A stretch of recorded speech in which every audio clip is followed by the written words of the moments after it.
फिर वो रोने बैठ गया। तवज्जो कीजिएगा। अब उसने जो रोना शुरू किया और अपनी बात बताई, उसने कहा जी मैं छोटा था, मैंने होश संभाला ना तो मैंने देखा मेरी माँ की एक आंख नहीं थी। क्या नहीं थी? जिसकी आंख ना हो उसे क्या कहते हैं? नहीं कहते, दोनों की कहते हैं। कहा ना बोलते हैं। ये समझेंगे ना मुहावरे में, अगर अल्लाह ना करे किसी को ये आरिज़ा लाहिक हो, खुदा सबकी आंखें सलामत रखे। ठीक है, मैं एक समझाने के लिए बात कर रहा हूँ। वो कहता मेरी माँ की एक आंख नहीं थी। कहते मैं जब घर पर रहता था तो कोई प्रॉब्लम नहीं, मेरी माँ ने एक अच्छे स्कूल में मेरा एडमिशन करा दिया। और इको कम करो भाई इसका थोड़ा सा। अच्छे स्कूल में जब मेरा एडमिशन हुआ ना, मैं पढ़ने के लिए गया तो मेरी माँ मुझे स्कूल छोड़ने के लिए आई। उसकी एक आंख नहीं थी, बच्चों ने मजाक बना ली, कानी का बेटा है, कानी का बेटा है, कानी का बेटा है। कहते मैंने आके बस्ता फेंक दिया। मैंने कहा माँ नहीं पढ़ना मुझे। कहा क्यों? का लोग मुझे कानी का बेटा कहते, मजाक बनाते। तो माँ थी ना, सीने से लगाया। कहा लाल तेरी जिंदगी का सवाल है, सर पे बाप भी नहीं है, यतीम है तू, तेरे सहारे मेरी जिंदगी कट रही है। बेटे पढ़ ले वरना जमाना एक लुकमा किसी को नहीं देता है। दौर बहुत खराब हो गया है बेटे। माँ ने समझाया। कहता फिर माँ ने मेरा एडमिशन करा दिया। काम में पढ़ता रहा यहाँ तक कि मैं होशियार हो गया। जब होशियार हुआ तो फिर मेरे पीछे तो ये ताना पड़ा था, ये इल्जाम मेरे सर पे था कि मैं कानी का बेटा हूँ। का जब मैं समझदार हो गया ना, मैं मजबूत हो गया, मुझे लगा कि मैं फैसला खुद कर सकता हूँ। कहते मैंने एक दिन आके ना घर पे बस्ता फेंक दिया। मैंने कहा माँ बहुत हो गया, अब मैं नहीं पढ़ सकता। मेरी माँ ने कहा लाल हो क्या गया? कहा माँ वही ताना जो बचपन से लेके आज तक मेरा पीछा नहीं छोड़ रहा है। ए माँ आज भी स्कूल जाता हूँ ना, लोग कानी का बेटा कह के आवाज देते। माँ बता मैं नहीं पढ़ना चाहता। माँ ने कहा बेटे कोई तो सूरत होगी जो तू पढ़ ले। बेटे पढ़ाई आधी से ज्यादा हो गई है, जिंदगी तबाह बर्बाद न कर। बच्चे ने कहा एक शर्त है। कहा क्या? कहा तू मुझे छोड़ के चली जा या मैं तुझे छोड़ के चला जाता हूँ, तुझसे आज के बाद मेरा कोई रिश्ता नहीं रहेगा। अगर यह शर्त मंजूर कर तब मैं पढ़ने के लिए जाऊंगा। जब इतनी बात बेटे ने कही है, खुदा की कसम हजारों बिजलियां माँ के कलेजे पे गिर गई थी। कौन सा दर्द था जो आज माँ को याद नहीं आ रहा था? कौन सा एहसास था जिसने आज माँ को रुलाया नहीं था? जब बेटे ने इतना कहा कि इस शर्त पे पढ़ाई होगी कि तुझसे मेरा कोई रिश्ता नहीं। माँ तो माँ होती है, तू बीवी को लेके उड़ के जाके कहता है मेरी माँ ने इजाजत दी है, तूने तो कुछ भी नहीं मांगा, जो इसने मांग लिया था। इसने कहा आज के बाद तेरा मेरा कोई रिश्ता नहीं है। नौजवान कहता मेरी माँ ने कहा ठीक है शहजादे, आज के बाद तेरा मेरा कोई रिश्ता नहीं। उसने कहा माँ कोई पूछे भी तो बताना मत मैं तेरा बेटा हूँ, और ना मैं कहूंगा तू मेरी माँ है। माँ ने अपनी आंखों में आंसू लिए, बेटे से जुदाई बर्दाश्त कर ली। वक्त बदलता गया, बेटा पढ़ता चला गया। फिर अल्लाह ने अच्छी नौकरी दी, शादी भी हो गई, अच्छी दुल्हन मिल जाती है। अल्लाह ने इसको एक बेटा अता किया। जब बेटे की खबर माँ को पहुंची है, कई बार इस बेटे को देखने के लिए माँ बेटे के दरवाजे तक आई है, लेकिन गैरत ने कदम रोक दिए थे। हिम्मत जवाब दे गई, अपने बेटे को माँ बेटा ना कह सकी, पलट के वापस आ गई। चंद साल फिर बीत गए। फिर एक दिन माँ ने सोचा अब दुनिया से जाने वाली हूँ, क्यों ना अपने बेटे का चेहरा देख के आ जाऊं। माँ ने कदम उठाए गए, कलेजे पे बर्दाश्त का पत्थर रखा, बेटे के दरवाजे पे आके खड़ी हो जाती है। दस्तक दी, अंदर से इस बूढ़ी का पोता निकल करके आया। उसने कहा क्या बात है? कहा मुझे इस घर के मालिक से मिलना है। बच्चे ने अंदर जाके कहा अब्बा जी कोई औरत आई है, उसकी एक आंख नहीं है, आपसे मिलना चाहती है। जब इतनी बात सुनी है, उसने कहा उससे जाके कह दो मैं घर पे नहीं हूँ। जब बच्चा पलट के आके कहता है मेरा बाप घर पे नहीं है, अल्लाह अकबर। माँ ने आंखों में आंसू भर के बच्चे से कहा था बेटे तू कौन है उसका? कहा मैं उसका शहजादा हूँ। माँ बेसाख्ता होकर के अपने पोते को सीने से लगा लेती है। याद रखिएगा माँ बाप को औलाद प्यारी होती है, लेकिन बुजुर्गों ने कहा है पूत से ज्यादा पोते प्यारे हुआ करते हैं। वजह यह नहीं होती है कि वो रोटी देंगे, वजह यह नहीं होती है कि बुढ़ापे का सहारा बनेंगे। इसलिए पूत से पोते प्यारे होते हैं क्योंकि माँ बाप को अपने पोते के अंदर अपने बेटे का बचपन नजर आया करता। नारे तकबीर, नारे रिसालत, मसलके आला हजरत, मसलके आला हजरत हजरत मुफ्ती हम्माद साहब किबला। नारे तकबीर, नारे रिसालत। इसलिए पोते पूत से प्यारे होते। मैं बहनों से कहूंगा ये आई बैठी हैं, कई बार ऐसा होता है बूढ़ा ससुर पोते को गोद में ले लेता है ना, आजकल तो जेंटलमैन है ना, बहुत पढ़े लिखे लोग हो गए सब, ऐसे पकड़ के खींचती है, उठ यहां से, देखता नहीं से सांस का मर्ज है। इसके मुंह में थूक आता है, इसकी आंखें गंदी रहती हैं। यही वजह है कि हम पढ़ाने के बाद भी अपनी औलाद को इंसान नहीं बना पाए। गलत नहीं कह रहा हूं। जिन लोगों को किताबें ना मिली, बूढ़ों का दामन मिल गया, वो आज भी इंसान है। और जिन्हें किताबें मिली, बुजुर्गों का दामन न मिल सका, वो पढ़ लिख कर भी जानवर से ज्यादा बदतर है। इसलिए कि इल्म किताबों से मिलता है, लेकिन तजर्बा बुजुर्गों की बैठक से मिला करता है। बेशक, वाह वाह, क्या बात है। गोद से खींच लाती है, गोद से। मजाल है जिसमें दादा ने खाना खाया, उसमें पोते को खाना दे दिया जाए। ऐसे उठा के पलट बुड्ढे के आगे की नल के आगे फेंकी जाती है, जैसे कुत्ता मुंह डाल के गया हो। किस इंसानियत की बात करते हो आप? किसे तरक्की कहते हो? वो अंधेरा की भला था कि कदम राह पे थे, रोशनी लाई है मंजिल से बहुत दूर हमें। पहले घर कच्चे थे लेकिन रिश्ते पक्के थे, आज घर पक्के हो गए, रिश्ते कच्चे हो गए। ये वजह है सगा बाप जिस प्याले में सालन खा ले, जिस प्लेट में खाना खा ले, बेटा उसमें खाना खाने तैयार नहीं। अब्बा के आगे का गिलास बेटा धो के पानी पीता है, मौत नहीं आ जाती? कह रहा नहीं, इससे बीमारी फैलेगी। मेरे नबी ने फरमाया सूरुल मोमिन शिफाउन, और जालिम मोमिन के जूते में शिफा होती है। उससे किसने कह दिया कि इसमें बीमारी है? आज बाप के जूते बर्तन में बेटे पानी नहीं पीते। मुझे बताओ, दौर बहुत करीब है। हमने सन 2000 के बाद का जो दौर हमने देखा है ना, इससे पहले कभी ऐसा दौर नहीं आया। इससे पहले कभी ऐसा दौर नहीं आया। आज कंडीशन ये है कि 25% लोग कैंसर के मरीज हैं। हाँ, 25% कैंसर, 99% शुगर घुसती जा रही है। गलत नहीं कह रहा हूं।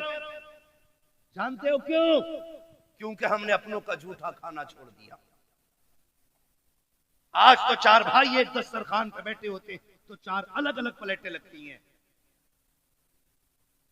अगर 10 लोगों की बंदा दावत कर देना, मैं तो देखता हूं मौलवियों को भी खिलाते हैं ना खाना, तो डिस्पोजल में यूज एंड थ्रो, कागज की प्लेट।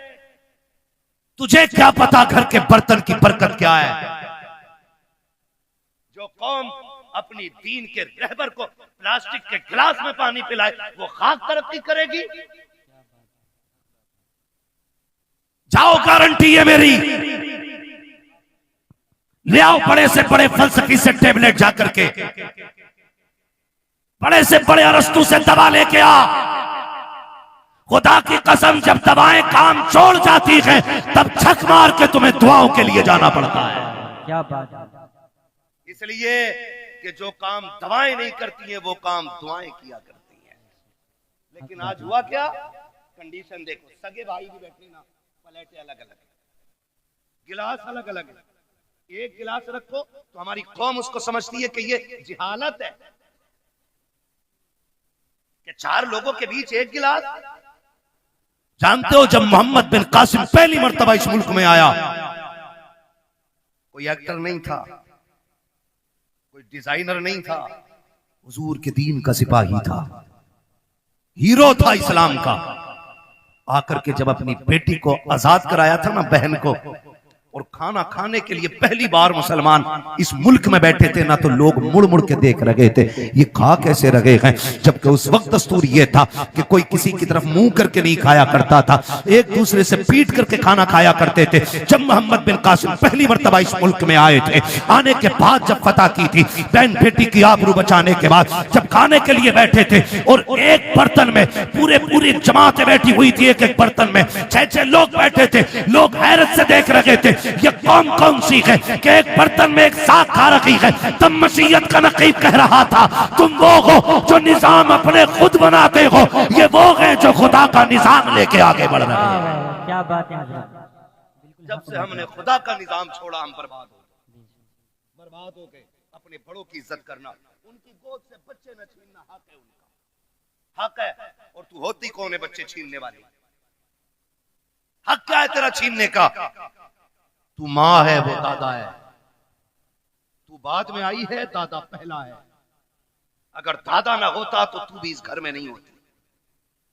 मगर इसी को जो है ना, हमारे लोग, हमारे भाई उल्टा बच्चों से कहते हैं, हाँ हाँ सही तो कह रही तुम्हारी अम्मी, जाना मत, अब्बा के झूठा खाना मत। तुझे पता है जब बंदा 70 पार कर जाता है ना, और उसके पैर कांपने लगते हैं, हाथ नहीं काम कर पाते हैं, नजर पूरी नहीं देख पाती है, चप्पल जूते ढूंढने लग जाता है, लाठी टटो टटो के पकड़ता है ना, तब खुदा आवाज देकर कहता, फरिश्तों खबरदार, अब इसके अमाल से कलम गुनाहों के एतबार से उठा लिया जाए, अब इससे खता भी हो जाए तो खता न लिखना, इसलिए कि अब मेरा बंदा दुनिया तनहा छोड़ गई है, अकेला रह गया है, अब मेरी रहमतों का सहारा है। देखते नहीं हो फरिश्तों, कोई जूती चुरा रहा है, कोई लाठी छुपा देता है, किसी को थूक से नफरत है, किसी को इसके मुंह से नफरत है, कोई इसकी आंखों से घिन कर रहा है। अब दुनिया ठुकरा गई है, देख ये सिर्फ मेरी रहमत के सहारे है। खुदा की कसम, ऐसे बंदे जब दुनिया से जाएंगे, अल्लाह कयामत के दिन बड़े बूढ़े को बुलाएगा और बुला के पूरे परिवार को इकट्ठा करेगा,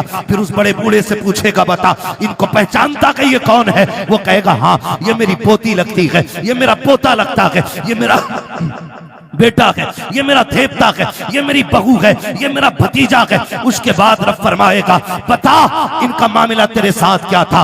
वो ये कहेगा, मालिक इसको मेरे जूते से नफरत थी, ये मेरे बिस्तर से घिन करता था, इसको मेरे कपड़े से नफरत आती थी, ये मेरे छोड़े हुए खाने को हाथ नहीं लगाता था। रब फरमाएगा, सुन, आज जिनमें से जिसको तू कह देगा मैं उसे जन्नत दूंगा। वो बूढ़ा कहेगा, क्यों? कहेगा, मैं जमाने को बताना चाहता हूँ जिससे तुम कुछ नहीं समझते हो, रब ने आज महशर में उसे शफाअत का इख्तियार अता कर डाला है। क्या बात है, जवाब नहीं, माशाअल्लाह। इज्जत करो अपने बड़े बूढ़ों की, वरना याद रखना, जैसी करनी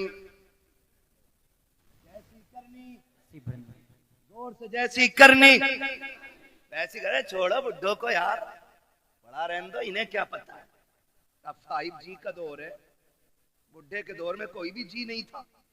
खुदा की कसम, कोई जी था या ना था, लेकिन इस बुड्ढे के दौर में अदब जरूर था। अदब जरूर था। मेरी जेब पे अगर कलम लग गया ना, तो सफेद बालों वाला भी आ जाए तो मैं क्यों उठूं? तो कलम लगा के बैठूं भाई, मैं तो हजरत हूं, मुझे तो लोग हुजूर भी कहते हैं, तो मैं ये लेके बैठ जाऊं? ये हुजूर का दीन नहीं, ये हुजूर का दीन। मिटा दे अपनी हस्ती को अगर कुछ मर्तबा चाहे, कि दाना खाक में मिलकर गुले गुलजार बनता है। जिन्हें झुकना नहीं आता उन्हें उठना, उन्हें उठना उठना वही जानते हैं जो झुकना जानते हैं। मौलाए कायनात शेरे खुदा फरमाते हैं, अगर तवाज़ु और इंकिसारी की वजह से किसी की इज्जत कम हो जाए तो कयामत में मेरा गिरबान पकड़ लेना। झुकने वाले लोग कभी छोटे नहीं होते। तूफान आता है, हवा तेज चलती है, तो जो हवा के साथ कभी कभी झुक जाते हैं वो कभी उखड़ते हैं।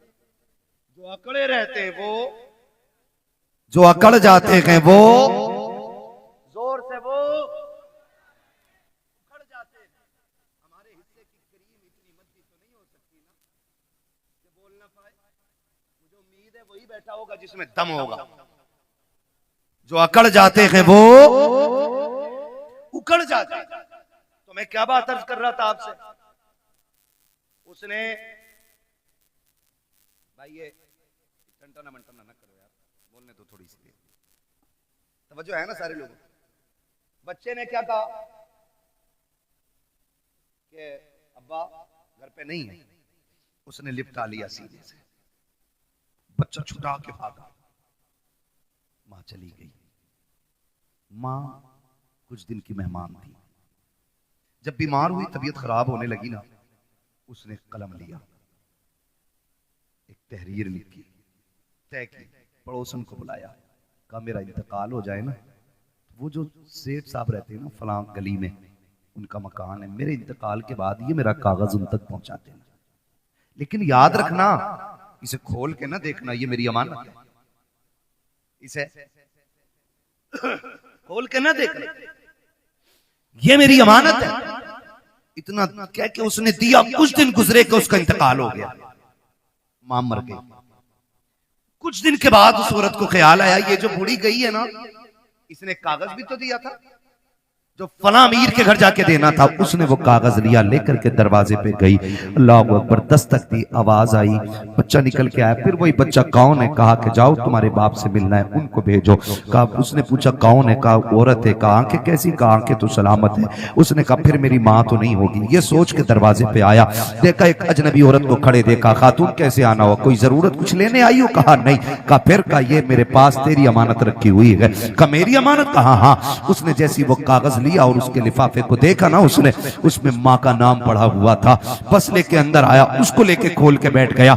जब उसने खत खोल करके पढ़ना शुरू किया ना, अजीब कहानी थी, चीखें निकल जाती। उसने लिखा जो पढ़ा के, माँ ने लिखा था, मेरे शहजादे मैं तुझसे कई बार मिलने की कोशिश की लेकिन तूने मिलना नहीं चाहा। मेरे बेटे मैं तेरी बुलंदी और तेरी तरक्की के लिए तुझसे दूरी बर्दाश्त करके वक्त गुजारती रही। बेटे मैं शिकवा कोई नहीं कर रही हूँ, शिकायत कोई नहीं, मेरी तो कट गई जैसी भी कटनी थी, लेकिन बेटे एक दर्द मेरे सीने में था, एक एहसास था बेटे, जब तेरे बाप का इंतकाल हुआ तू मेरी गोद में था।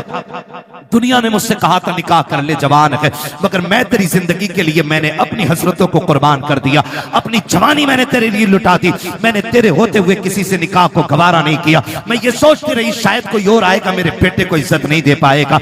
मैं तेरी इज्जत की खातिर बेटे जवानी कुर्बान कर चुकी, मेरी जिंदगी लग गई तेरे नाम। लेकिन बेटे दर्द उस दिन हुआ था जिस दिन तूने मुझसे ये कहा था, अम्मा मैं तुझे छोड़ के जाना चाहता हूँ। उसमें लिखा था मेरे बेटे, उतना दर्द तो तेरे बाप के इंतकाल पे भी नहीं हुआ था जितना दर्द तेरी जुदाई से मुझको हुआ था। ए मेरे बेटे, बड़ी हसरतें मैंने तेरे साथ पाली थी, लेकिन तूने सारी हसरतों को 2 मिनटों में खाक में मिला के रख दिया था। मेरे बेटे तू मुझे छोड़ के चला गया, तेरी नाराजगी की वजह सिर्फ इतनी थी कि मेरी एक आंख नहीं थी और लोग तुझे कानी का बेटा कहते थे। कहा बेटे आज इस रात से पर्दा हटा रही हूं, जिस आंख की वजह से तू मुझे छोड़ के गया है, आज इस आंख की कहानी भी सुन ले। उसमें लिखा था मेरे बेटे मेरे शहजादे कान खोल के सुन, तेरे बाप का इंतकाल हो चुका था, तू मेरी गोद में आ गया था, मुझे घर के काम भी करने थे, तुझको भी संभालना रहता था। एक दिन मुझे पानी लाना था या कोई काम था, मैं तुझे पालने में बैठा के चली गई। मैं काम से गई, लेकिन इत्तेफाक ये कि तू जिस पालने में लेटा हुआ था उस पालने के नीचे कील पड़ी हुई थी।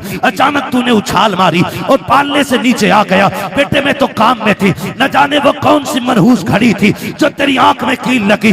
मैंने तेरी चीख सुनी, दौड़ के आ गई। बेटे मैंने तेरी आंख में कील देखी, मैं बेकरार होकर डॉक्टर के पास लेकर के गई। मैंने डॉक्टर से जाके कहा था डॉक्टर मेरे बेटे की आंख में चोट लग गई है। उसने जब कील देखी मुझसे कहा अफसोस तेरा बेटा अब जिंदगी में कभी देख नहीं पाएगा। उसने कहा बेटे मैं तेरी माँ थी, कैसे गवारा कर पाती, कैसे बर्दाश्त कर पाती। मैंने कहा डॉक्टर जो भी कीमत लगे दी जाएगी, जो भी कहोगे दिया जाएगा, मेरे बेटे की आंख ठीक कर दी जाए। इसलिए कभी बचपना के इसने देखा कि क्या है। डॉक्टर ने कहा था आंख तो हम दे देंगे, लेकिन उस आंख के बदले में आंख देनी पड़ेगी। जैसी इतनी बात सुनी है उसने कहा बेवा हूं, बेसहारा हूं, कौन है जो आंख देगा। उसने खुद फैसला किया, आंख कहने लगी डॉक्टर जल्दी कीजिए मेरी आंख निकाल लीजिए। तो जहां से भी नहीं जी भरा, करूं क्या करोड़ों जहां नहीं। जिसको अपने नबी से जितनी मोहब्बत का एहसास हो, कोशिश करें उतनी आवाज के साथ रसूल और आले रसूल की बारगाह में दुरूद व सलाम की डालियां निछावर करें। पढ़ें बावाज़े बुलंद अल्लाहुम्मा सल्ली अला सय्यदिना व शफीइना व नबीना व मौलाना मुहम्मदिन मअदिल जूदि वल करम व आलिहि व अस्हाबिहि व बारिक व सल्लिम सलातु व सलामुन अलैका या रसूलल्लाह सल्लल्लाहु तआला अलैहि वसल्लम। मुअज़्ज़ज़ हाज़रीन इकराम, आज की इस हसीन महफिल का उन्वान अज़मत वालिदैन है। मैं चाहूँगा कि थोड़ी देर इसी मौजू के ज़िम्न में गुफ्तगू करूँ और कोशिश ये रहे कि अल्लाह करीम हमारी और आपकी हाज़िरी अपनी बारगाह में कबूल फरमा ले। अभी आपने बड़ी मोहब्बतों के साथ हिंदुस्तान का मुनफरिद अनोखा और निराला लहजा, जिसको पूरी दुनिया असद इकबाल कलकत्तवी साहिब क़िबला के नाम से जानती और पहचानती है, उनके जरिए आपने हुजूर की नात और बुजुर्गों की मनक़बत के अशार सुने। यकीनन ये आला हज़रत का करम है। मैं तो अक्सर कहता हूँ और कहा है कि एक एक लंबी मुद्दत बीत गई हुजूर की नात पढ़ते पढ़ते असद भाई को, लेकिन जो आवाज में खनक 35 साल पहले थी वही आज भी है। बेशक ये आला हजरत का करम नहीं तो और क्या है। ये हजरत और होना भी चाहिए, क्योंकि असद भाई ने भी पूरी जिंदगी मसलक के आला हजरत ही के लिए वक्फ और सर्फ कर डाली है। बेशक बड़े से बड़े मुखालिफों से भी लड़े, दुश्मनों का मुकाबला किया, लेकिन सबका अपना तो एक ही नारा है, एक तरफ आदाएं थी, एक तरफ है हासी थी, बंदा है तन्हा शाह तुम पे करोड़ों दो। वाह वाह क्या बात है। क्यों कहूँ बेकस हूँ मैं, क्यों कहूँ बेबस हूँ मैं, तुम हो मैं, तुम हो तो फिर खौफ क्या, तुम पे करोड़ों दरूद वाह वाह है। और ये क्यों ना कहें कंधे निकम्मे कमीन, महंगे हों कोड़ी के तीर, कौन हमें पालता तुम पे करोड़ों वाह दरूद, वाह, क्या बात है हजरत, जवाब कौन हमें पालता तुम पे करोड़ों दरूद।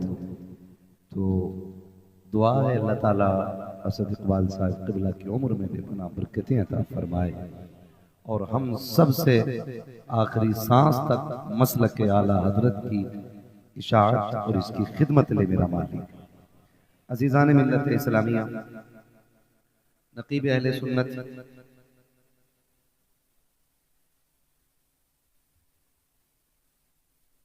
भाई हसन रजा बरेलवी साहिब क़िबला, आज उम्मीद है ये मेरी तकरीर में बैठे रहेंगे, वरना अक्सर ये ऐलान करके गायब हो जाते हैं।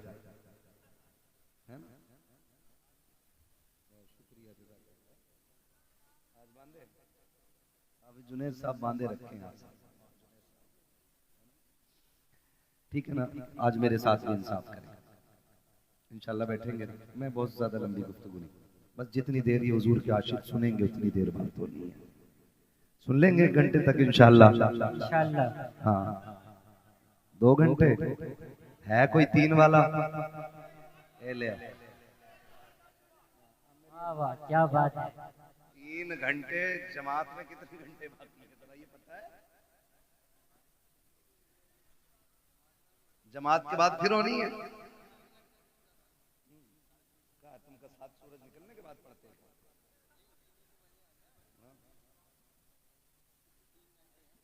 खैरियत है आप लोग? अल्लाह सलामत रखे। जिनके लोग लोगों के वालिदैन दुनिया से जा चुके हैं वो उनकी मगफिरत की नीयत से बैठे हैं, और जिनके बाहयात हैं वो उनकी उम्र में बरकत की नीयत से बैठे हैं। मुझे वालिदैन के हवाले से गुफ्तगू करनी है, चूंकि महफिल का नाम ही अज़मत वालिदैन है, और खुदा करे कि आज की इस महफिल के बाद अगर एक बाप ऐसा जो परेशान हो और उस महफिल के बाद आज के बाद उसे इज्जत मिलने लग गई ना, तो मैं समझूंगा मेरा आना कामयाब हो गया, आपका बुलाना कामयाब हो गया। वाह वाह क्या बात है।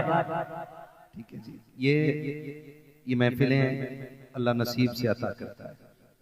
कल का अखबार आप देखेंगे ना, तवज्जो है सारे लोगों की?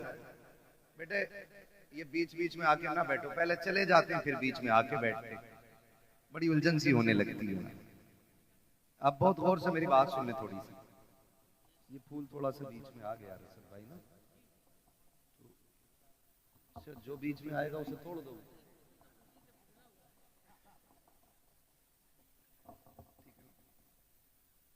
अब तो खैरियत है ना, आप साफ समझ दिखाई दे रहा है। ये जो महफिल है ना, कल अखबार पढ़ेंगे आप लोग,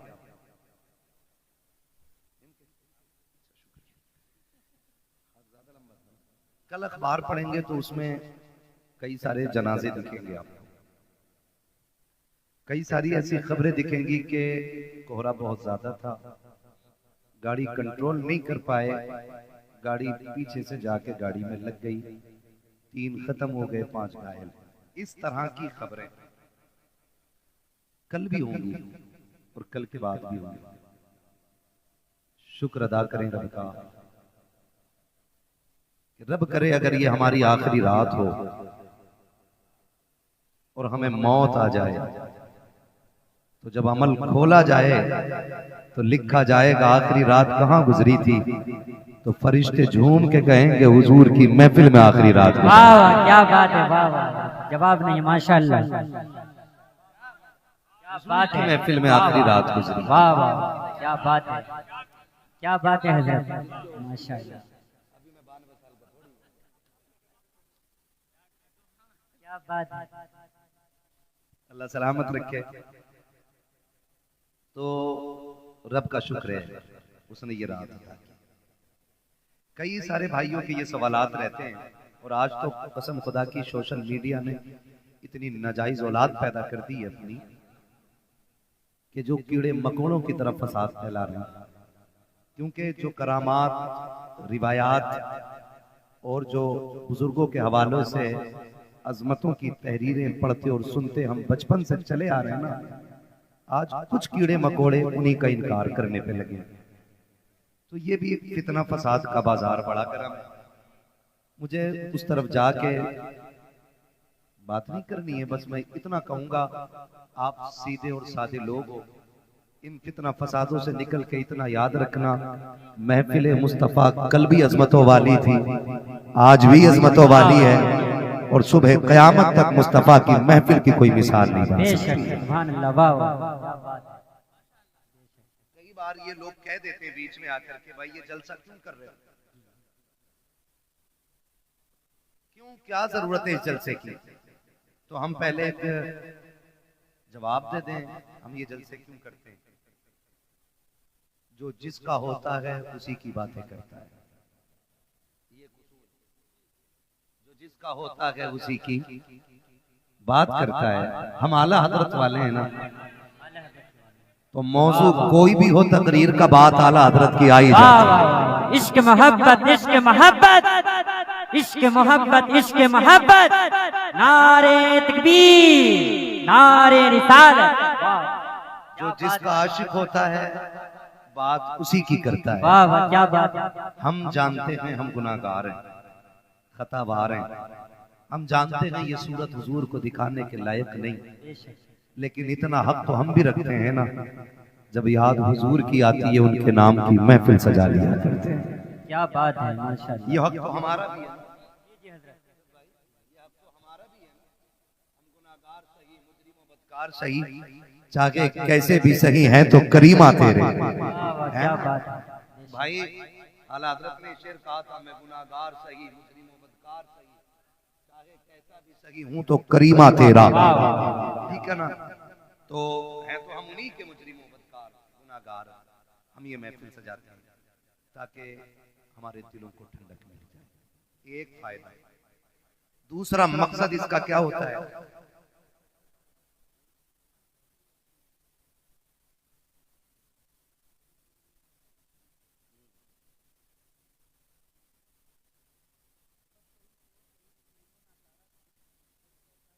है तो करीमा तेरा। तो मैं आपसे एक बात अर्ज करूं, दूसरा फायदा, सारे लोग ना तो मदरसा जा पाते हैं और ना ही उम्रें रह गई हैं, किसी को जरूरतों ने रोक दिया, किसी को हालात ने रोक दिया।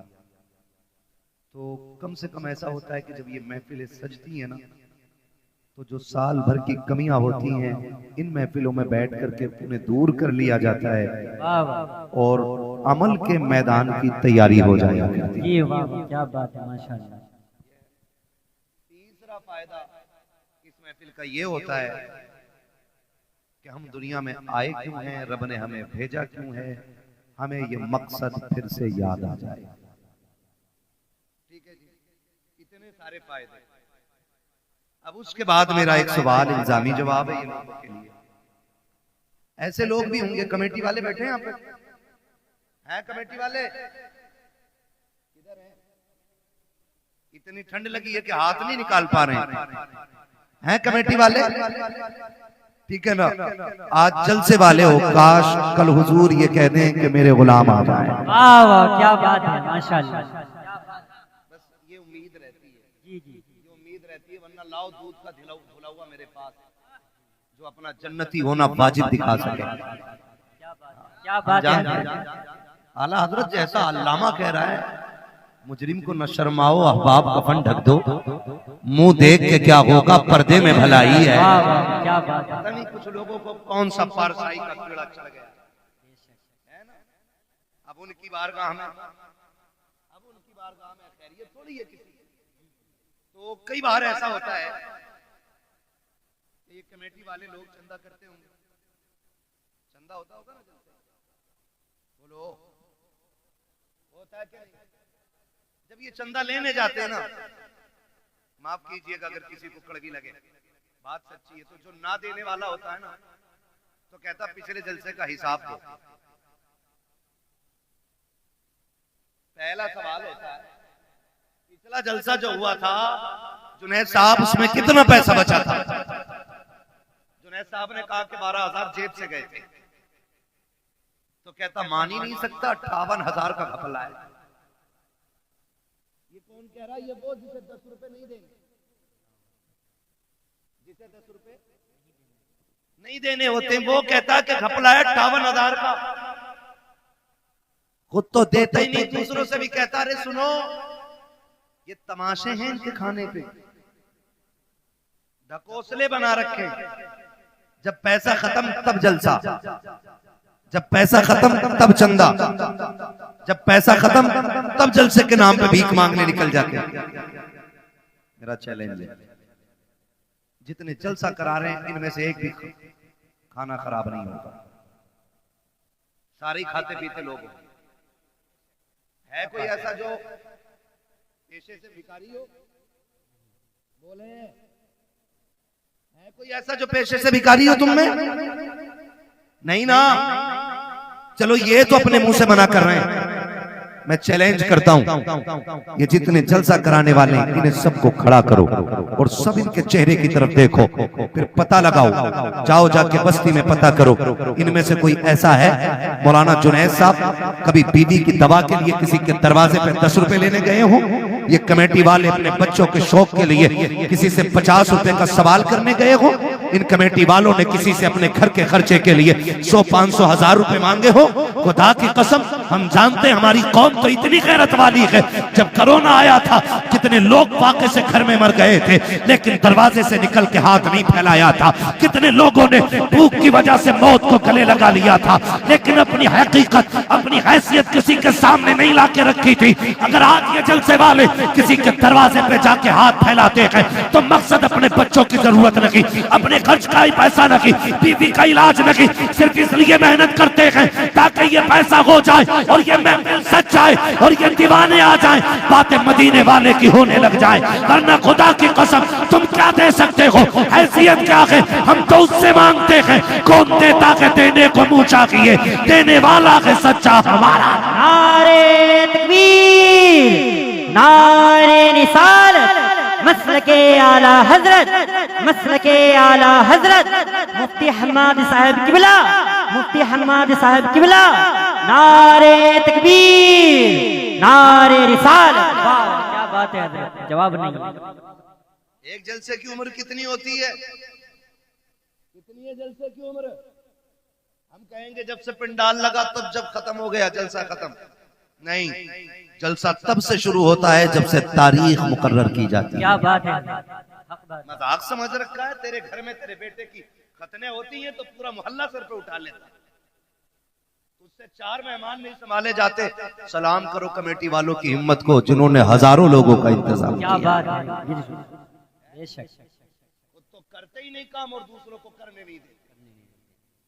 ऐसे भी कितने परवर लोग हैं, हर जगह का ये मिजाज बनता जा रहा है। लेकिन कमेटी वालों, बड़े हो तो छोटा समझना, बराबर के हो तो भाई समझना, और छोटे हो तो बड़ा समझ के बाद यकीन के साथ पल्ले बांध लेना। दुनिया कुछ भी कहे, हमें इनसे कोई उम्मीद नहीं, हमें मदीने वाले से उम्मीद। वाह वाह बेशक। हाफिज़ मिल्लत फरमाया करते थे कि जब कोई काम करता है तो लोग उसकी टांगे खींचा करते हैं। हाँ? और हयातुल हैवान के अंदर मुल्ला अली कारी ने लिखा है कि हिरन कभी शेर के हाथ ना आए, सिर्फ एक गलती करता है जो वो पकड़ा जाता है। मुल्ला अली कारी हयातुल हैवान के अंदर लिखते हैं कि हयातुल हैवान के अंदर लिखा हुआ है कि हिरन जो है ना कभी शेर के हाथ ना आए जो उसकी रफ्तार है, पकड़ा सिर्फ इसलिए जाता है वो क्योंकि वो मुड़ के पीछे देख लेता है। अगर वो पीछे मुड़ के न देखे तो कभी शेर के हाथ नहीं आएगा।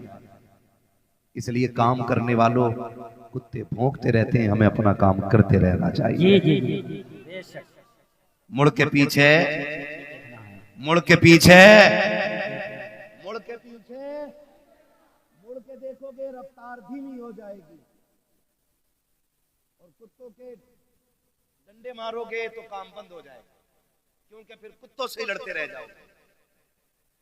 बड़े बूढ़े कहते हैं कुत्ते भौंकते रहते हैं, मस्त हाथी, कहावत याद है ना ये, मस्त हाथी चलता रहता है, अपने हिस्से का काम करो। कोई कुछ भी कहे फिक्र नहीं, हमें अपना इनाम अपने नबी से लेना है। ये महफिल अज़मत वालिदैन के हवाले से सजी, जिन्होंने सजाई अल्लाह उनके वालिदैन अगर जिंदा हैं तो लंबी उम्र अता कर, अगर चले गए हैं तो उनको जन्नतुल फिरदौस अता कर। नौजवानों, माँ बाप रब की बड़ी नेमत है। लफ्ज़ माँ इतना मीठा है कि ये जबान पे आता है और मिठास कलेजे पे महसूस होती है। और बाप, बाप का तो तसव्वुर आते ही ऐसा लगता है जैसे आसमान सर पे आ गया हो। अक्सर गाड़ियों पे लिखा होगा, आपने देखा होगा, माँ की दुआ ठंडी हवा। ये ट्रक के पीछे, गाड़ियों के पीछे अक्सर लोग लिखते हैं। हमें इसलिए याद है, हम लोग रोड पे चलते हैं और देखते हैं, माँ की दुआ, माँ की दुआ इतने ठंडे ना पड़ो कि बोल ना पाओ। मुझे मालूम है मेरे हिस्से में 3 के बाद का वक्त आया है, लेकिन मैं खुश हूं इस बात के कि मेरे हिस्से में क्रीम क्रीम आई है, जितना मट्ठा है वो सारा जा चुका है। क्या अच्छे ही लोग रह गए, अच्छे ही लोग रह गए। मैं आपको मजबूर नहीं करूंगा कि आप उठ के नारा लगाएंगे या कैसे, बस मेरी बात सुने, यहां के जरिए यहां तक आ जानी चाहिए। माँ की दुआ ठंडी हवा, जोर से माँ की दुआ, माँ की दुआ ठंडी हवा। बाप, आज तक किसी ने इसके लिए कोई जुमला बनाया? ये तो हुजूर का फरमान है, मैं अपनी बात कर रहा हूं। आपको अल्लाह सलामत रखे, कम से कम इतना याद तो है। बाप के लिए किसी ने आज तक कोई जुमला इस तरह का नहीं लगाया जिस तरह माँ के लिए लगते। माँ की दुआ, ठंडी हवा, मेरी माँ की दुआओं का सदका, सारा माँ पे ही लगा दिया। बाप से बहुत दूर लोग रहते हैं। उसकी वजह जानते, इसलिए कि माँ चांद की चांदनी की तरह होती है और बाप सूरज होता है। चांदनी ठंडी होती है, धूप, धूप जोर से धूप गर्म होती है। चांदनी धूप गर्म होती है, लेकिन याद रखिएगा चांद की चांदनी अपनी जगह है, लेकिन सूरज की रोशनी भी अपनी जगह है। अगर सूरज ना निकले तो दुनिया में अंधेरा हो जाए। मेरे अजीज, मां का मकाम अपनी जगह, रुतबा बाप का भी कोई कम नहीं है। फरमाया गया मां के कदमों के नीचे जन्नत है, मां के कदमों के नीचे जन्नत है, जन्नत है। और जब बाप की बारी आई, फरमाया गया बाप जन्नत का दरवाजा है। दरवाजा है। लेकिन जब अजमत बतानी हुई तो फरमाया गया कि अगर तुम्हें यह देखना है तुम्हारा रब तुमसे राजी है या नाराज, फरमाया सुबह उठ के बाप का चेहरा देख लो। अगर बाप तुमसे राजी है तो तुम्हारा खुदा भी तुमसे राजी है। क्या बात है, जवाब नहीं, माशाअल्लाह। तेरा खुदा भी तुझसे राजी है अगर तेरा बाप तुझसे राजी है। माफ कीजिएगा, आप भी किसी ना किसी के मुरीद होंगे। मैंने भी वक्त के कुतुबुल इरशाद हुजूर अख्तर रजा खान अजहरी मियां का दामन थामा है। वाह वाह, क्या बात है। मैंने उनका दामन थामा, आपने भी किसी ना किसी का दामन थामा होगा। कई बार ऐसा होता है, माशाअल्लाह, कई बार ऐसा होता है ना, लोग खड़े होकर बात करते हैं, हजरत जी मैं मुसाफा करके आया, हाथ गुलाब जैसे थे, हाथ गुलाब जैसे थे, हाथ गुलाब जैसे थे। मैंने कहा बेशक बेशक गुलाबों के हाथ गुलाब जैसे ही होते हैं, जी जी लेकिन कभी पैर, बाप के पैर के तलवे भी चेक कर, इसके तलवे भी तो देख, इसमें जो गांठें बनी है ना, ये अपने लिए नहीं, ये तेरे लिए बनी है। जिन बाप के हाथों में हमें मिट्टी नजर आती है ना, वो भी गुलाब जैसे होते, मगर तेरे मेरे ख्वाब पूरे करते करते इनके हाथों की लकीरें घिस गई, ताकि बेटे के ख्वाब पूरे कर सके। हम हकीकत से बहुत दूर जा रहे हैं, बहुत दूर। हम उधर जाते ही नहीं जिधर मिलता है, और जिसके बगैर कहीं नहीं मिलता हम उसे छोड़ के निकल जाते हैं। ये बात मेरी जहन में रखें। आज मिजाज बन गया है, लोग मिलते हैं 500 रुपए सरकाते हैं मुसाफे में, मुफ्ती साहब दुआ कर लेना, इमाम साहब दुआ कर देना, जुनैद साहब दुआ कर देना, फलां साहब दुआ कर देना। मैं कसम खा के कहता हूं, मैं 500 रुपए नहीं 5 लाख लेके भी वैसी दुआ नहीं कर सकता जैसी फ्री में दुआ हमारे लिए हमारे माँ बाप कर सकते हैं। ये अल्लाह की बहुत बड़ी नेमत है, इनकी कदर करें, इन्हें पहचानें, इन्हें समझने की कोशिश करें। अब बाप बूढ़ा हो गया है, हम जवान हो गए, तो जाहिर है बेटे पे जवानी तब आती है जब बाप बूढ़ा हो जाता है। तो कभी रात में सरहाने बैठ, उसके कंधे दबा, कंधे। मैं टूट गया उस दिन, मन हट गया तकरीर का नतीजा नहीं।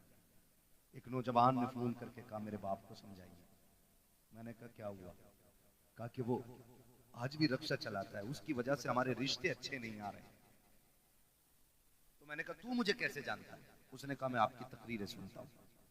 तो मैंने कहा जालिम तुझे इतना भी हया नहीं आया क्या? तूने मेरी गुफ्तगू में आज तक बाप के हवाले से बात नहीं सुनी? ये दिल में मेरे ख्याल आया, दिल में ख्याल आया, फिर सोचा कोई नतीजा नहीं। फिर किसी ने कहा कि अगर तुम भी हट जाओगे तो फिर फितना परवर लोग भी माइक पे आए, फिर हो सकता और भी ज्यादा फसाद। नहीं गए छोड़ के, लेकिन उस दिन एक चीज का एहसास हुआ, जिस बेटे को जवान करने के लिए एक बाप दर दर के ठोकरे खाता है, वो बेटा अपने बाप को तालीम देते हुए कहता है कि ये रक्षा क्यों नहीं छोड़ रहा? सिर्फ इसलिए कि इसका रिश्ता अच्छे घर से नहीं आया, इसलिए तुझे आज बाप की मजदूरी से काहिली लगती है। मैं हाथ जोड़ के कहता हूं नौजवानों, अगर तुम्हारा बाप मजदूरी करता है तो उसे हकीर न समझना। अगर तुम्हारा बाप ईंटें ढोता है तो उसे कमतर न समझना। अगर तुम्हारा बाप थक के खा के 4 पैसे इज्जत के कमा के लाता है, उसको कभी हकीर न समझना। वो रक्षा चलाने वाला, वो ठोकरे खा के तुम्हें 4 पैसे ला के देने वाला, वो मजदूरी करके पसीना बहा के तुझे इज्जत की रोटी खिलाने वाला, जब शाम को लेटा करे कभी उसके कंधे दबाया कर, कभी उसके तलवे दबाया कर। अगर वो तुझसे कहे बेटे क्या बात है, तो उसके कदमों को चूम के कहा कर अब्बा तेरा एहसान है, तू इतना बादशाह बाप है, तूने बाप होने का हक अदा कर दिया है, तूने किरदार निभा के दिखाया है। अब्बा तेरी मजदूरी पे सदके जाए, तेरी मेहनत पे कुर्बान जाए। हमें शुक्र है रब का, रब ने हमें दलाली वाला बाप नहीं दिया है, मेहनत वाला बाप दिया है कि तूने किसी के आंसुओं में डूबे हुए लुकमे नहीं खिलाए, अपने पसीने में डूबे हुए हलाल के लुकमे ला के। नारे तकबीर, नारे रिसालत, मसलके आला हजरत, मसलके आला हजरत, मकामे वालिदैन, मकामे वालिदैन, नारे तकबीर, नारे रिसालत, जिंदाबाद। या रसूल अल्लाह। ओ भाई इसका ई को थोड़ा कम करें, तवज्जो है सारे लोगों की। बाप बाप होता है, बाप कौन होता है? बोले जरा। बाप बाप होता है, लेकिन आज ना शादी हो गई ना तो अब्बा को भी हाजी जी कह रहा है। अपने बाप को हाजी जी कह रहा बेटा, घर में आके कह रहा हज्जन, हाजी जी कहाँ है? और बेगैरत जिसे हज्जन बोल रहा है वो माँ है, और ससुराल में ससुर को जाके कह रहे अब्बू। सास को अम्मी और माँ को हज्जन, अब्बा को हाजी जी। मैं ये नहीं कहता आप ससुर को अब्बा ना कहो, सास को माँ ना कहो, लेकिन तुझे पता है माँ की जिंदगी में सबसे खूबसूरत लफ्ज माँ होता है। अगर किसी माँ के पास औलाद ना हो ना, सुने बहुत गौर से, औलाद ना हो ना तो उसे गोद के खाली होने का एहसास नहीं होता। उसके कान चाहते हैं काश कोई मुझे माँ कह के आवाज दे, क्या बात है, काश कोई मुझे अम्मी कह के पुकारे, काश कोई मुझे माँ कह के आवाज दे। खुदा की कसम, औरत की जिंदगी में अरबों खरबों, मैं कहता हूं बेहिसाब दौलत हो और माँ कहने वाला ना हो ना, उसकी हजारों खुशियां भी एक वीराना जंगल हो जाती है। भूल गए हम, भूल गए हम इस माँ ने इस आवाज के लिए कितने दुख उठाए। आज बेटा कहता है नहीं नहीं जी, मैं शुक्र है पुणे में रह रहा हूं बच्चों के साथ, मौलाना आना मेरे से घर। अम्मी किधर है? अम्मी गांव में ही है। तो मैंने कहा मौलाना क्या खाक करने आएगा? जब तेरे घर में माँ के लिए जगह नहीं तो मौलाना के लिए जगह क्या करेगा? कान खोल के मेरी बात सुनना प्यारे, दौलत कमाओ तुम्हारा हक है, जितनी चाहो हलाल कमाओ, लेकिन माँ बाप को छोड़ के नहीं, माँ बाप को छोड़ के नहीं। इसलिए कि दुनिया की कोई भी दौलत माँ बाप से बड़ी दौलत नहीं हो सकती, माँ बाप से बड़ी दौलत नहीं हो सकती। कह रहा नहीं बच्चों के साथ हूं, अल्लाह का शुक्र है, अम्मा से पूछ के आया था, अम्मा से पूछ के आया था क्या काम आने का। मैंने कहा अम्मी अकेला रहता हूँ, रोटी टाइम पे नहीं मिलती है, ले जाऊं बीवी को, इससे अलावा बेहतर बहाना कोई बेगैरत के पास हो ही नहीं सकता, ले जाऊं बीवी को। तो कहता हजरत जी मेरी माँ ने ना इजाजत दे दी थी। मैंने कहा सुन, माँ तो माँ होती है ना, दुनिया की कोई भी दौलत माँ को नहीं लग सकती है। मुझे याद आया माँ, जब वो कहती ना माँ ने हाँ कह दिया था, तो एक नौजवान, अब तो बूढ़ा हो गया होगा, उसने ऐलान निकाला जुनैद भाई अखबार में, जिससे माँ ना पाली जाती हो वो मुझे दे जाए, जिससे अपनी माँ ना पाली जाती हो वो मुझे दे जाए। तो लोगों ने वो ऐलान पढ़ा और हैरत हुई, कहा जो लोगों से अपनी माँ नहीं पलती, ये ऐलान कर रहा है जिससे माँ नहीं पाली जाती हो हमें दे जाए। इंटरव्यू के लिए लोग गए कि भाई इस दौर में जब लोगों से अपनी माँ नहीं पलती, तू ऐलान करके दूसरों की माँ मंगा रहा है। उसने कहा एक कहानी है, इसमें एक राज है।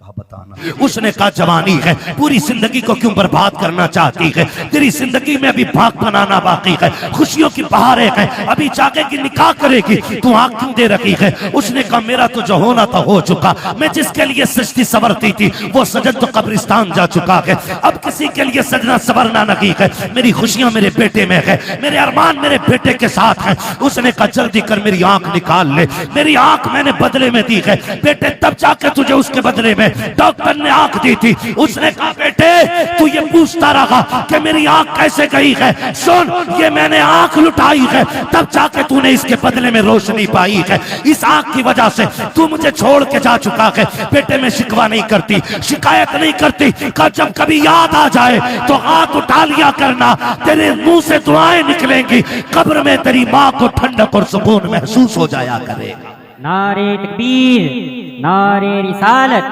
मकामे वालिदैन, मकामे वालिदैन, मुफ्ती हम्माद साहिब किबला, नारे तकबीर, नारे रिसालत। जवाब नहीं है। अल्लाह अकबर। उसने कहा मैंने तेरे लिए आंख दे दी। तो मैं ये कहता हूँ खुदा अगर तुम दुबई मुंबई जा रहे हो बीवी लेके, तुम कैसे कह देते हो कि माँ ने हाँ कह दी थी ना, वो तो कह ही देगी, इसलिए कि उसके नजदीक बेटे से ज्यादा कुछ भी प्यारा नहीं है। माँ को बेटे से ज्यादा कुछ भी प्यारा नहीं है।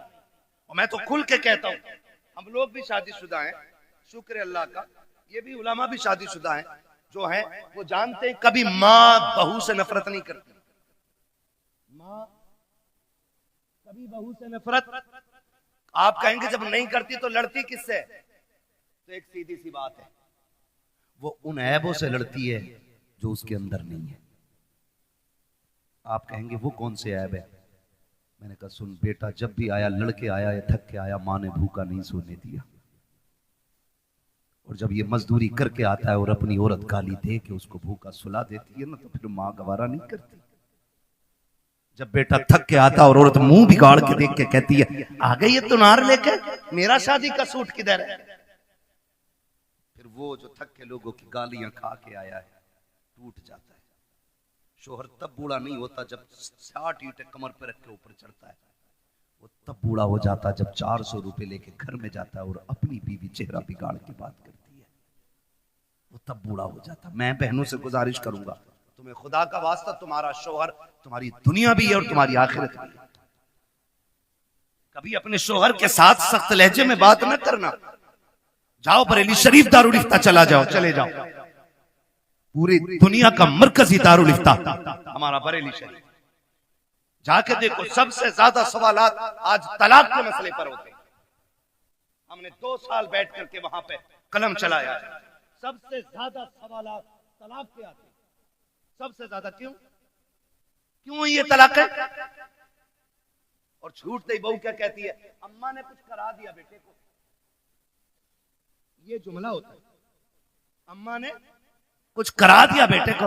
अम्मा पढ़ा रही है, मेरी बहन मुझे बता तो सही, ये तेरे जुमले कहां तक सही कहां तक गलत है ये तुझे पता होगा, लेकिन मैं तो इतना जानता हूं, जैसे बेटा 18 साल का हुआ था, माँ ने 4 लोगों में बैठ के कहना शुरू कर दिया था, बेटा जवान हो गया कि चांद सी दुल्हन लेके आनी है, मुझे गुलाब का फूल लेकर के आना है। जो तुझे गुलाब का फूल कहती रखी, पूरी जिंदगी चांद चांद कह के आवाज देती रखी, आज वो तुझसे नफरत क्यों कर रखी है? नहीं से तुझसे नफरत रखी है। जब शाम को बेटा आके भूखा सोता है, ये माँ को गवारा नहीं होता है। जब सुबह को उठ के बेटा भूखा जाता है, ये माँ को गवारा नहीं होता है। अगर ये चाहती हो तुम्हारा घर जन्नत की तरह रखे, खुदा की कसम तुम अपने अंदर माँ वाली आदतें पैदा कर लो। माँ तो वो चीज होती है, तू उसके बेटे की खिदमत कर, माँ तुझे अपने मुंह का निकाल के खिलाना शुरू कर डाले। क्या बात है, बेशक। लेकिन गलती है, आया शोहर थक के कह रही मैं ना लूंगी ये 400 वाला जोड़ा, मैं वही थे जो जुनैद हफीज जी की बहू ने पहना। और भाई जुनैद हफीज जी का अपना मसला है, मेरा अपना मसला है, इनका अपना मामला है, होड़ किसकी? मैं तो खुल के कहता हूं मेरी बहन कनीज़े फातिमा ज़हरा बन, अगर तेरे शोहर की हैसियत नहीं नई जोड़ा पहनाने की, पुराने पे पैबंद लगा के मर। कसम खा के कहता हूं कनीज़े फातिमा ज़हरा बन के मर जा, आखिरी तख्ता लगने से पहले ज़हरा के बाबा तेरी कब्र में तशरीफ ले आए। क्या बात है। आज जरूरत है घर बेहतर किए जाए, घर बेहतर किए जाए। आज घर घर की कहानी झगड़े, घर घर की कहानी, किसी को अम्मा बोझ लगती है, किसी को अब्बा बोझ लगता है, किसी को माँ की रोटी हजम नहीं होती, तो किसी को बाप के 2 लुक़मे भारी लगते। मुझे एक बात याद आ रही है, मैंने एक जुमला बोला था, जैसी करनी, खत्म कर लूं तकरीर तो फिर बोले ना जैसी करनी। मुझे मालूम है मेरे जुमले सख्त होते हैं, क्योंकि मैं फ्री में जन्नत नहीं बांटता। मुझे पता है जन्नत कितनी मुश्किल है, जन्नत इतनी मुश्किल है। मेरे इमाम ने कहा था पार जाना है नहीं मिलती नाव, जोर पर धार है क्या होना है, छुप के लोगों से किए जिसके गुनाह वो खबरदार है क्या होना है।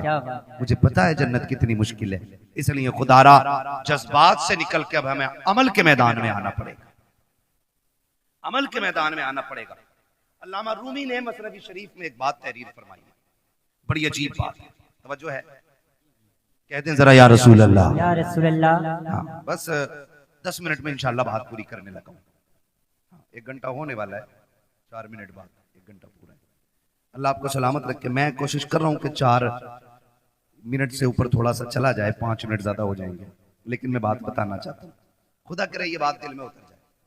मैंने एक जुमला बोला था, जैसी करनी वैसी भरनी। अल्लामा रूम मसनवी शरीफ में तहरीर फरमाते, एक बीवी ने अपने शोहर से शिकायत की, उसने कहा कि तुम्हारे बाप की खांसी सोने नहीं देती। ए बेटे तवज्जो कर थोड़ा सा, मालूम है ठंड ज्यादा हो रही है, उसने शिकायत की कि तुम्हारे बाप की खांसी ना बर्दाश्त नहीं होती। उसने कहा तुम तो मेरे जिगर का टुकड़ा हो, तुम्हारे लिए बाप क्या, मैं कुछ भी छोड़ सकता हूं। उसने बाप को उठाया, अगले दिन बिस्तर उठा के वहां डाला, बाप का बिस्तर जहां जानवर बनते थे। मसनवी शरीफ में अल्लामा रूमी ने लिखा है, वहां डाला जहां जानवर बनते थे। कहने लगा अब्बा आज के बाद यहीं रहना है। बाप था, उसने कहा ठीक है जी मंजूर है। तो बच्चे, उसने एक पुराना सा कंबल उठा के लाया घर से और पुराना कंबल बाप के ऊपर डाल दिया। आज भी जाओ घर चेक करो, ये जो बाहर निकल के फतवेबाजी करते हैं ना, वो बाहर निकल के दीन बांटते घूम रहे हैं। जो तनकीदें करते हैं ना चौक में खड़े होकर इमामों पे और मौलवियों पे, जाके देखो अपना आप तो रेशमी कंबल में सो रहा होगा और अपने बाप के पास वही रजाई होगा जिसमें चांद साफ नजर आ जाए। ये कंडीशन है, अमल से बिल्कुल खाली है। ये लगता है कि बस ये बोलना जो है ना यही जन्नत ले जाए। अमल मजबूत कीजिएगा, हम सबको अमल मजबूत करना है। अल्लामा रूमी लिखते हैं, उसने पुराना सा कंबल बाप के ऊपर डाला और साथ में उसका अपना बेटा भी गया था। हाथ पकड़ के पलटाना, बेटे ने बाप पलट के दादा को देखा, कुछ याद आया उसे। उसने बाप से हाथ छुटाया और दादा की तरफ गया। जो कंबल दादा के कंधे पे रखा था ना वो उतारा, उतारने के बाद पैर के नीचे रखा, उसके दो टुकड़े किए, दो टुकड़े करके आधा दादा के कंधे पे डाला, आधा अपने।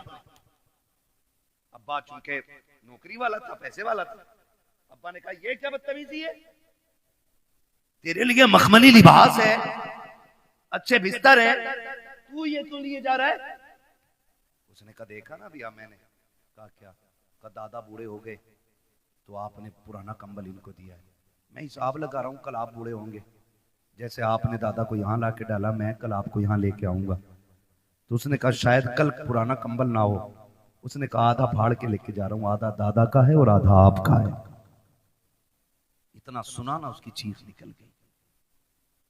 उसने कहा सच है, जैसी करनी वैसी, जैसी करनी वैसी भरनी। आपसे मेरी गुजारिश है, माँ बाप है ना तो उनको राजी कर लो, ये सबसे बड़ी दौलत है। कोई पीर तुम्हें जन्नत नहीं देगा अगर माँ बाप नाराज है। पीर तो क्या यार, मैं कहता हूं बगदाद चले जाओ, बड़ा पीर भी जन्नत नहीं देगा अगर माँ बाप नाराज है। जाओ हरम तक चले जाओ, अगर घर का बाप राजी है तो खुदाए पाक राजी है, बाप नाराज है तो खुदाए पाक भी नाराज होता है। बड़ी बात, आज माँ बाप हैं तो कदर करो। कह रहा हाजी जी हैं, प्रधान हैं, अब्बा को मुखिया, बाप को बाप कहा करो, अब्बा कहा करो, माँ को माँ कहा करो, इन्हें वक्त दिया करो। आज इनके जुमले सख्त होते हैं। कह रहा मौलाना बस करो, तुमने अब्बा को जानते रहो, बहुत खड़ूस है मेरा अब्बा। ये जुमले बोल रहा है, मेरा अब्बा बहुत खड़ूस है, सीधी कहो तो उल्टा ही बोलता है। मैं कहता हूं जालिम तूने बाप को समझा ही नहीं, कभी बाप अपने लिए जीता ही नहीं, वो तो जीता ही औलाद के लिए। ये उस दिन समझोगे जिस दिन तुम्हारे पास बैठे होंगे और तुम्हारा बेटा उंगली पकड़ के कहेगा ना अब्बा मुझे ऐसे जूते चाहिए जैसे फला ने पहने, और तुम्हारी जेब में कौड़ी नहीं होगी ना, तब तुम्हें अपने बाप की परवरिश का जो दौर है ना वो याद आएगा। आज हमारे पास बाइक है, 4 व्हीलर है, लेकिन बाप को बैठाने के लिए वक्त नहीं है, बाप को बैठाने के लिए वक्त नहीं है। और वो तो तब लेके हमें चला जब लोग उस दौर में साइकिल का तसव्वुर भी नहीं करते थे, जब गाड़ियां नहीं थी। 4 किलो मेले की जिद कर दी हमने, जाने 4 किलोमीटर तक बाप कंधे पे लेके जाता था। एक बार रास्ते में उसने नहीं कहा बेटे मैं थक गया हूं थोड़ी देर चल ले, उसने कंधे तो बदले गए लेकिन पैर नहीं बदले थे। उसने कंधा बदला गए लेकिन हक नहीं बदला था, वो तुझे लेके चलता रहा। जितने कांटे लगे अपने लिए उसने, जितनी मुसीबतें आई खुद संभाली उसने।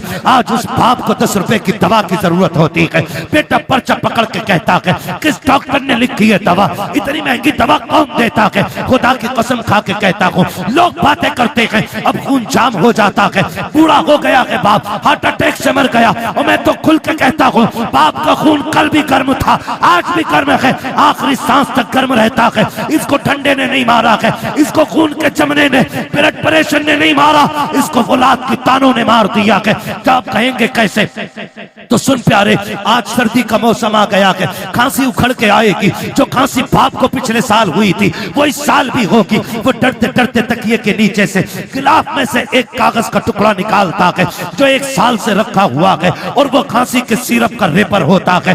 वो सोचता है, कभी ख्याल करता है इससे दवा मंगाऊं कि ना मंगाऊं, लेकिन खांसी परेशान करती है। फिर ख्याल आता मंगाऊं कि ना मंगाऊं, फिर दिल पे पत्थर रख के वो निकालता है कागज और देता बेटे को। जब बेटा कागज देखता है और उसको मोड़ के कहता तुम्हारे खर्चे उठाओ या औलाद के खर्चे उठाओ, जब इतना सुनता है तब बाप को अपनी परवरिश पे एहसास होता है। वो फिर कहता मालिक ये बेटा ना होता तो क्या हो जाता, ये मर क्यों नहीं गया था, क्या इस दिन के लिए जवान किया था मैंने, इसके लिए एक एक पल मर के गुजारा है। एक दिन डॉक्टर ने कह दिया था इसके दिल में सुराख है, बच नहीं पाएगा।